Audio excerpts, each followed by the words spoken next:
네. 말씀을 사모하여 죄전을 찾으신 모든 성도님 위에 하나님께서 허락하시는 참된 기쁨이 함께하기를 간절히 기원합니다. 또한 현재 가족을 잃고 슬픔 가운데 있는 유가족들 위에는 하나님께서 허락하시는 참된 위로가 함께하기를 또한 간절히 기원합니다. 오늘은 새 사람을 입으라 라는 제목으로 함께 은혜 나누길 원합니다. 본문 말씀으로는 에베소서 4장 22절부터 24절까지 있는 말씀을 함께 보시겠습니다. 에베소서 4장 22절부터 24절까지 있는 말씀을 제가 봉독해 올릴 때에 눈으로 함께 따라 읽어주시기 바랍니다. 에베소서 4장 22절에 있는 말씀입니다. 너희는 유혹의 욕심을 따라 썩어져가는 구습을 따르는 옛 사람을 벗어버리고 오직 너희 심령이 새롭게 되어 하나님을 따라 의와 진리의 거룩함으로 지으심을 받은 새 사람을 입으라. 아멘. 미국에는 50개 주가 있는데 그중에 한 미주리 주라는 곳이 있습니다. 우리나라 사람들한테 별로 안 알려진 곳이죠. 딱 봐도 어디 있는지 그게 크게 감이 안 오는 곳에 있죠. 이 미주리에는 한 큰 산이 있었는데 그 산에 불이 나게 되었습니다. 산이 워낙 많기에 미주리주에 있는 산이라는 한 사진을 갖고 왔는데 그 큰 산불이었기 때문에 나무가 굉장히 많이 탔다라고 이야기를 합니다. 그래서 주 정부에서는 그 산을 다시 살리기 위해 나무들을 작은 나무들부터 계속해서 심기 시작했습니다. 근데 여기서 문제점들이 보이기 시작했던 것입니다. 작은 나무들로부터 큰 나무들까지 이제 한창 자라야 될 나무들이 그곳에 있었는데 그 나무들이 잘 자라기 위해서는 양분을 잘 보호해야 하는데 새들이 그곳에 자꾸 날아와서 나무를 쪼고 있었다는 것입니다. 주 정부는 고민에 빠졌습니다. 이것을 어떻게 해야 하나 하고 말이죠. 고민 끝에 큰 결단을 했죠. 산에서 그물을 쳐서 새들이 오는 것을 막아버리자라고 말이죠. 그래서 그물을 그 산에 크게 쳤습니다. 근데 이제 예산이 조금 딸렸는지 모든 산에 덮지를 못했고 한 절반 정도를 쳤다라고 합니다. 그렇게 몇 년이 지나갔습니다. 이제 어느 정도 나무들이 자랐다라고 생각해서 많은 사람들이 이제 그곳을 방문하고 주지사도 그곳에 방문했습니다. 근데 여기서 예상치 못한 일이 발생하게 된 것입니다. 나무들이 잘 자랄 수 있도록 그물 친 곳이 아니라 그물을 치지 않은 곳이 더 잘 자랐다는 것이죠. 왜 그랬을까요? 그 이유를 알아보기 위해 또 조사를 하기 시작했습니다. 알고 보니 나무의 수액을 빨아먹던 존재는 새가 아니라 딱정벌레 유충이었고 이것들을 잡아먹는 존재들이 새였다는 것이었습니다. 근데 이제 새들을 못 오게 막으니까 그 딱정벌레들이 이 나무의 수액을 빨아먹게 되었고 나무가 더 크지 못했던 것이었습니다. 우리는 사람의 생각으로 자연을 바라보고 이전에 있던 일을 버리지 못하고 그 일을 반복하고 있는 삶을 살아갑니다. 바울은 오늘 본문을 통해 우리에게 이렇게 이야기합니다. 너희는 유혹의 욕심을 따라 썩어져가는 구습을 따르는 옛 사람을 벗어버리고 오직 너희 심령이 새롭게 되어 하나님을 따라 의와 진리의 거룩함으로 지으심을 받은 새 사람을 입으라. 사람은 태어나면서부터 점점 젊어지는 것이 아닌 점점 나이가 들어갑니다. 어릴 때는 그렇지 않았는데 나이가 들면서 예전과 같지 않다라는 이야기를 하죠. 그렇다고 해서 우리가 무언가를 할 수 없는 상태가 되는 것은 아닙니다.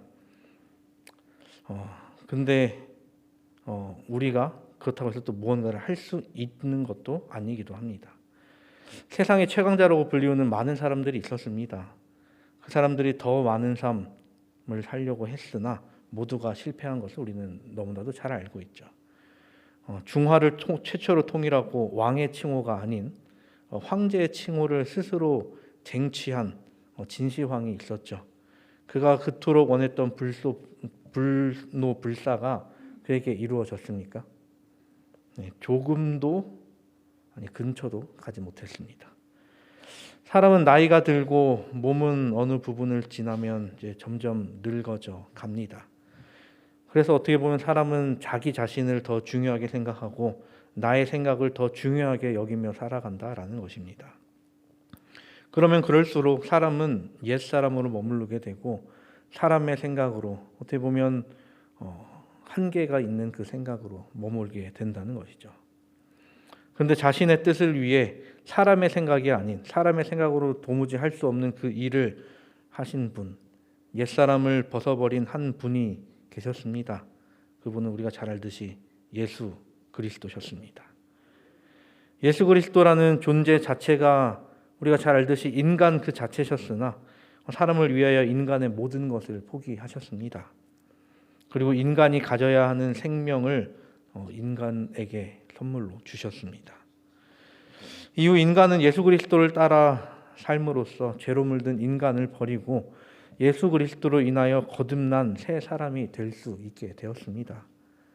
근데 사람들은 이 새롭게 되는 것을 두려워하거나 혹은 이전의 삶을 그리워함을 인하여 앞으로 나아가지 못하고 결국 죽어가게 됐다라는 것입니다.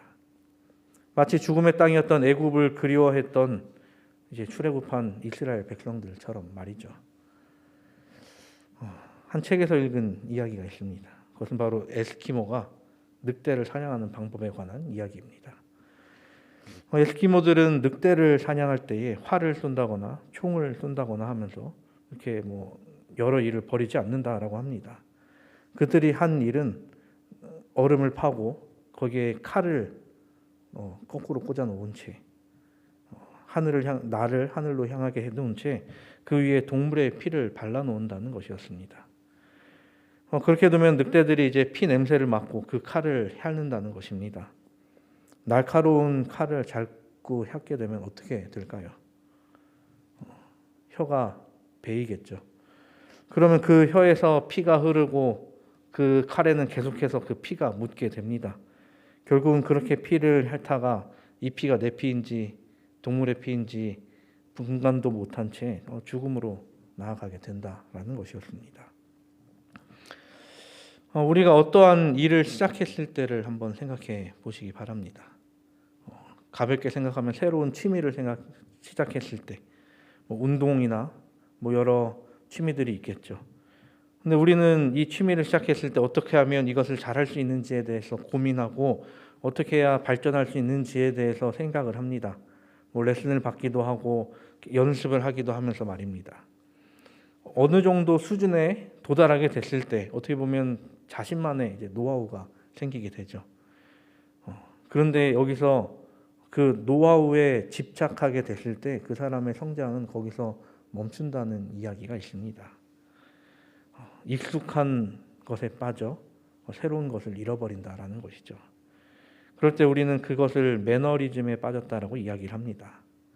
이 매너리즘이란 항상 틀에 박힌 일정한 방식이나 태도를 취함으로써 신선미와 독창성을 잃는 일이라고 합니다.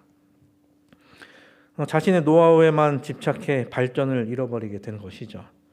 발전이 없다는 것이 어떻게 보면 슬럼프라는 것과 비슷해 보이지만 이 매너리즘의 진짜 무서운 점은 내가 그 매너리즘에 빠져 있다는 것을 모른다라는 것이 가장 큰 문제라는 것입니다. 마치 자기 자신의 피를 핥고 있던 늑대처럼 자신이 어떤 길을 가고 있는지에 대해 의심조차 못하고 있는 상황이 놓이게 된다는 것입니다. 익숙한 것, 그리고 노하우, 편안함, 이것들은 사람에게 있어서 보면 굉장히 좋은 것입니다.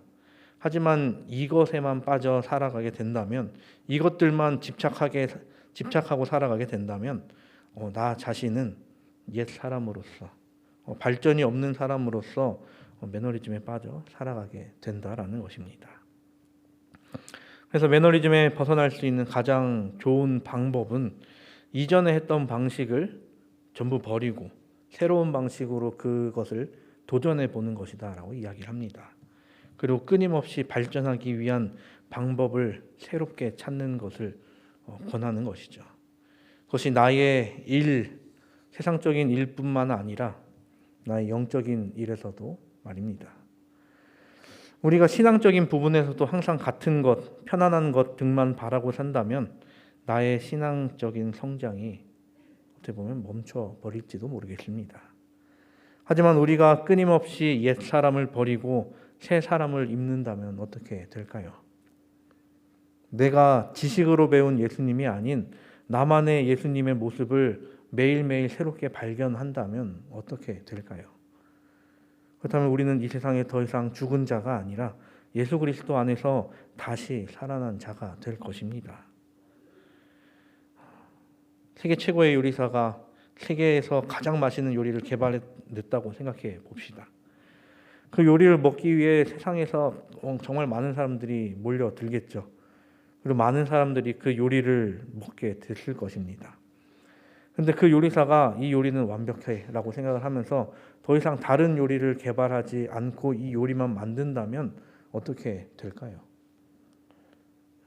이 식당이 계속해서 번창할 수 있을까요? 아마 쉽지 않을 것입니다. 특히 요즘 시대에는 더 그러할 것입니다. 왜냐하면 이 요리를 먹은 사람이 많은 사람들이 이 요리를 분석을 하겠죠. 안에 뭐가 들어갔고 어떻게 요리를 했고를 발견해내고 이것이 다른 사람들에게 알려지고 이것이 유튜브에 올라가는 순간 더 이상 세계 최고의 요리가 아니라 그저 평범한 요리로 전락해 버릴 것입니다. 그래서 어떤 요리사는 이야기를 합니다. 요리사에게 신메뉴란 칼을 놓을 때까지 끊이지 않아야 할 숙명입니다. 라고 말입니다. 요리사가 자신의 식당을 문 닫지 않게 하려면 한 가지의 요리만 뛰어나서는 되는 것이 아니라 계속해서 새로운 그리고 더욱 맛있는 요리를 개발해 내야 한다는 것이었습니다. 사랑하는 우리 성도 여러분, 우리의 삶은 어디를 향해 나아가고 있습니까? 교회 증언 사권 66페이지는 우리에게 이렇게 권면하고 있습니다. 그는 날마다 새롭게 회심하였으며 하늘을 향하여 전진하였다. 신령한 생애에 있어서 매일 승리를 얻는 것은 하나님께서 인정하시는 유일한 길이다. 여호와께서는 은혜로우시며 긍휼이 많으시며 자비가 풍성하시다. 그분은 우리의 필요와 연약함을 아심으로 만일 우리가 그분을 신뢰하고 그분께서 우리를 축복하시며 우리를 위해 큰 일을 행하실 것이라를 믿으면 우리의 부족함을 도와주실 것이다. 우리의 삶 속에서 예수 그리스도를 매일매일 새롭게 발견하는 우리가 되기를 간절히 바랍니다. 물론 이것이 쉬운 일은 절대 아닙니다. 하지만 우리에게 부족함이 있을 때 누구를 찾으면 된다고요? 그분 예수 그리스도를 찾으면 우리를 새롭게 하는 방법을 알려주실 것이며 그곳으로 인도되도록 새로운 곳으로 나아갈 수 있도록 그 길을 마련해 주실 것입니다. 사람이 가진 관습 혹은 나쁜 습관을 버리고 예수 그리스도로 옷 입혀져 새로운 것을 쌓아 올리는 우리 모두가 되기를 간절히 바랍니다. 세상에서 쌓아 올린 탑은 하나님께 닿는 것이 아닌 하나님으로부터 벌을 받는 것이 되어버렸습니다. 하지만 하나님으로부터 어떻게 보면 내려온 사다리는 축복의 통로로 사람을 축복의 통로로 만들어 주었습니다. 그렇게 우리는 이 땅에서 사는 존재로서가 아니라 하늘에서 사는 존재로서의 그런 새 사람이 되기를 간절히 바랍니다. 그러기 위해 오래된 옛 사람을 내어버리고 날마다 새롭게 되어 새 사람으로 살아가는 우리 모두가 되기를 간절히 바랍니다. 하나님께서 사랑하시는 존재로서 그 사랑은 언제나 먹고 그 사랑으로 인하여 언제나 자라가는 우리 모두가 되기를 바라며 말씀을 드리도록 하겠습니다. 이 시간 함께